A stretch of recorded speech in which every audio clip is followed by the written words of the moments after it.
And beginning the broadcast, cornfields are drying down and some producers may notice patches of plants showing discoloration or dying early. This could be a symptom of stalk rot. Market Journal's Bill Dodd recently caught up with Nebraska Extension plant pathologist Tamra Jackson-Ziems to find out why it's crucial to scout fields and distinguish which ones should take priority when it comes time to harvest. Harvest season is officially here. However, before you get into the fields to get your corn, you should consider checking the stalk quality of your crop in order to prioritize which fields are picked first. And what happens though in many cases is where you have a lot of ponding earlier in the season, we may see some nitrogen loss or nitrogen deficiency. You may see that in the field in any case, either case too, if we had a lot of rain in general. And so later on, if it was actually drought that caused those problems, it might be different stalk rot disease.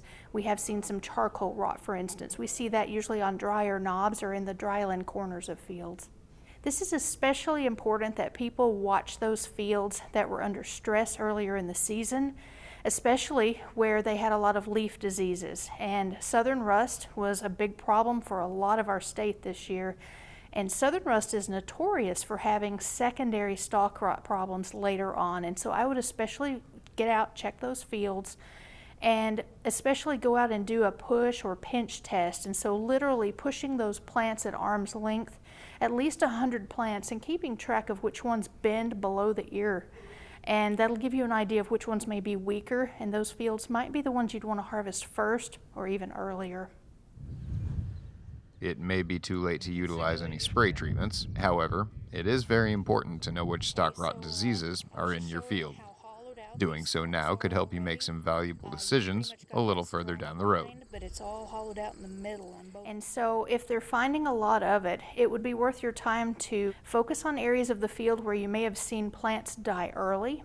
Those can be in areas where maybe you had some ponding from some earlier storms, or it may be in some drought-stressed areas, or where you've had a lot of individual plants dying, or what we call ghosting, where they very suddenly turn a grayish green and die. That can be a stalk rot issue, and so I would recommend taking a shovel and digging the entire plant and splitting it carefully with a knife, because you can see in the stalk where you might see problems, whether it was a top dieback issue or the actual problem is sometimes in the crown below ground, and you won't know that until you split that open. And so that would be something to know, and hybrid selection can often help you reduce the incidence of some of those problems.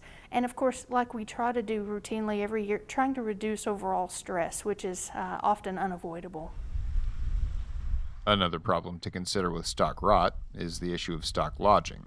This could cause yield loss, as well as create difficulties with volunteer corn in the following season. However, there is some promising data that shows fungicide application near tasseling could be beneficial to reducing these problems. We now have data showing that foliar fungicides used around tasseling or shortly thereafter can reduce the incidence of stalk lodging, but much of those effects may differ by hybrid. Some of them are going to respond differently than others, and so that might be a good conversation to have with your seed company representative. If you do suspect stalk rot early on, you may notice some leaf death, but may have to take a bit of a wait-and-see approach. Unfortunately, having those leaves analyzed wouldn't do much good in identifying stalk rot, as the problem will only be identifiable in the stalk or the roots. You may see firing back, we call it, or desiccation, some dead leaves.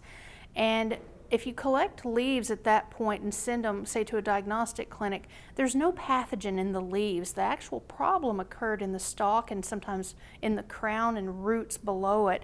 Because once those start to rot, they start moving water up. And even if water is available, the plant is not able to access it. And so in that case, the plant dies often very quickly, and it's difficult to know why. The second part of that might be that sometimes conditions in the field or agronomic practices might actually impact it too. So if you have compaction in the field, and you'll figure that out when you're trying to dig those roots in to look at their shape. And so having them flatten off at the bottom will show you may have some compaction. That can lead to some of those symptoms too. It's important to make note when you begin seeing signs of stalk rot, as the time of year this begins to take hold on a crop greatly impacts the effect it may have on the overall yield. Stalk rot can affect yield if those plants are killed prematurely. And so it really matters when in the season they become affected by this and when you see some of those plants dying. In some cases, we become worried because if you have a high incidence, of course, of stalk rot, you can see some lodging if we have high wind events, and that's happened to us the last few years. And so it's worth going out and seeing how bad it is in those fields, whether or not you have an issue.